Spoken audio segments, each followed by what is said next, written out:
नमस्कार। आज बात करते हैं भारत के चुनावी सिस्टम में एक बहुत बड़े बदलाव की, जिसकी आजकल हर तरफ चर्चा है। एक राष्ट्र एक चुनाव। आखिर ये है क्या और क्यों इस पर इतनी बहस हो रही है? चलिए इसे आसान भाषा में समझते हैं। कभी गौर किया है? ऐसा लगता है जैसे हमारे देश में इलेक्शंस का मौसम कभी खत्म ही नहीं होता। मतलब एक चुनाव खत्म होता नहीं कि दूसरे की तैयारी शुरू हो जाती है। ये जो एक के बाद एक चुनाव का सिलसिला चलता रहता है ना, ये ना सिर्फ बहुत खर्चीला है, बल्कि कहीं ना कहीं देश के काम पर भी असर डालता है। तो इस लगातार चलने वाले चुनावी चक्र का हल क्या है? यहीं पर आइडिया आता है वन नेशन वन इलेक्शन का, जिसे शॉर्ट में ONOE भी कहते हैं। इसका मतलब बहुत सीधा सा है। लोकसभा और देश के सभी राज्यों की विधानसभाओं के चुनाव एक ही साथ करा लिए जाएं।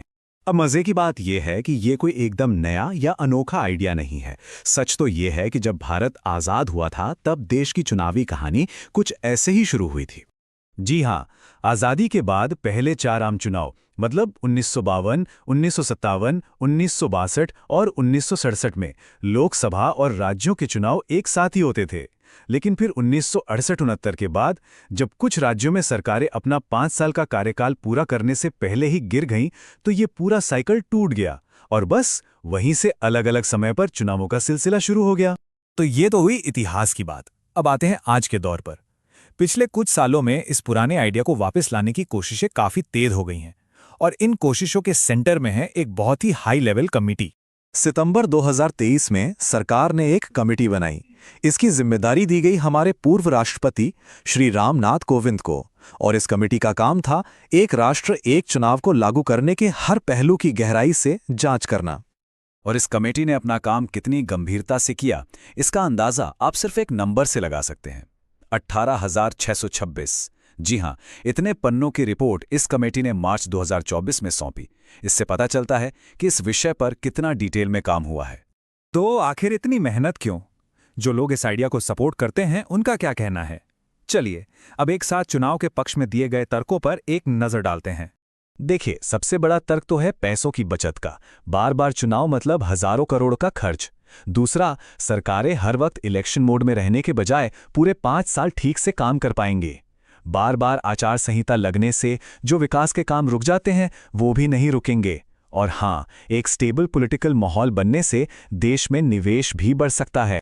लेकिन देखिए, इस पर सबकी राय एक जैसी नहीं है। कोविंद कमेटी ने जब देश की 62 पॉलिटिकल पार्टी से बात की तो तस्वीर कुछ ऐसी निकली।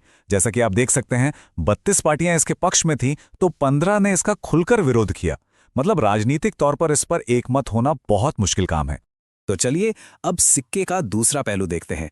जो लोग इसका विरोध कर रहे हैं उनकी क्या चिंताएं हैं और इसे लागू करने में क्या-क्या मुश्किलें आ सकती हैं। आलोचकों का सबसे बड़ा डर यह है कि जब लोकसभा और विधानसभा के चुनाव एक साथ होंगे तो राष्ट्रीय मुद्दे इतने हावी हो जाएंगे कि राज्यों के अपने लोकल मुद्दे कहीं दबकर रह जाएंगे। इससे क्षेत्रीय पार्टियों को नुकसान हो सकता है। एक और बड़ी चिंता जवाबदेही की है। कहा जाता है कि बार-बार चुनाव सरकारों को जनता के प्रति ज्यादा जवाबदेह बनाए रखते हैं। और सबसे बड़ी बात, इसे भारत के फेडरल स्ट्रक्चर यानी केंद्र और राज्यों के पावर बैलेंस के लिए भी एक खतरे की तरह देखा जा रहा है। और ये विरोध कितना गहरा है, इसका अंदाजा कांग्रेस नेता अधीर रंजन चौधरी के इस बयान से लगता है। उन्होंने तो कमेटी में शामिल होने से ही मना कर दिया था, ये कहते हुए कि कमेटी के नतीजे तो पहले से ही तय लग रहे हैं। ये बयान इस मुद्दे पर गहरे राजनीतिक मतभेद को दिखाता है। अच्छा, चलिए मान लेते हैं कि तमाम बहस के बाद इसे लागू करने का फैसला हो जाता है। तो सवाल यह है कि यह होगा कैसे? इतना बड़ा बदलाव जमीन पर उतरेगा कैसे? आइए देखते हैं कोविंद कमेटी ने इसका क्या रास्ता सुझाया है। तो कमेटी ने एक पूरा रोड मैप दिया है। स्टेप 1, 2029 के लोकसभा चुनाव को एक फिक्स डेट मानकर देश की सभी विधानसभाओं के कार्यकाल को उसके साथ सिंक करना होगा। मतलब कुछ की अवधि बढ़ानी पड़ेगी तो कुछ की घटानी। स्टेप 2, इसके लिए संविधान में बड़े बदलाव करने होंगे, लगभग 18 आर्टिकल्स में। स्टेप 3, इन बदलावों को संसद से पास होने के बाद कम से कम आधे राज्यों की विधानसभाओं से भी पास कराना होगा। और स्टेप 4, चुनाव 2 फेज में होंगे। पहले लोकसभा और विधानसभा और उसके 100 दिन के अंदर पंचायत और नगर पालिकाओं के चुनाव। तो जरा सोचिए बदलाव कितना बड़ा होगा। अभी जहां लगभग हर साल चुनाव होते हैं, ONOE के बाद हर 5 साल में सिर्फ एक बार होंगे।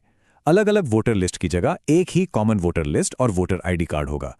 और एक बहुत ही अहम बदलाव, अगर कोई सरकार बीच में गिर भी जाती है तो नए चुनाव पूरे 5 साल के लिए नहीं बल्कि सिर्फ बचे हुए कार्यकाल के लिए होंगे, ताकि 5 साल का ये साइकिल बना रहे।